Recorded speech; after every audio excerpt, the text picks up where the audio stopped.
ऐतिहासिक नंदपुर जगन्नाथ मंदिरर रथयात्रा बेले गुरुवार रास्तार अटकी रहिथिबा रथ शुक्रवार 4टा समय माउसीमा मंदिर में पहुंची। गुरुवार पुरोहित राजकिशोर रथों द्वारा रथ प्रतिष्ठा परे ब्राह्मण निजोग पहंडी विजे नीति संपन्न करी चतुर्धा मूर्ति को रथारूढ़ करथिले।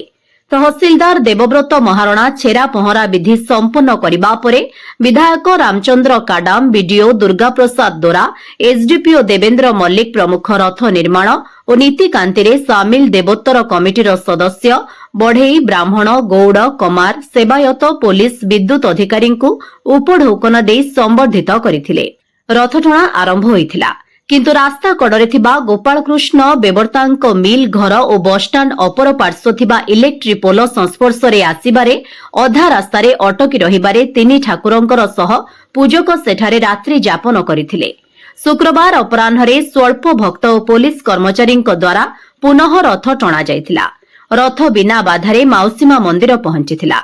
गतकाली रथ उपरे ठाकुर और तले पुलिस, तहसील, ब्लॉक प्रशासन, देवोत्तर कमिटी सदस्य और पूजक हैरान होइथिले। आज रथ और ठाकुर को माउसीमा मंदिर में पहुंचीबा परे समस्ते भाव विह्वल हेबा सह आश्वस्त होइथिले। पहंडी परे तीन ठाकुर आड़प मंडपरे विजे करथिले। संध्यारे भक्तों को मत्स्य अवतार रे दर्शन देइछन्ति।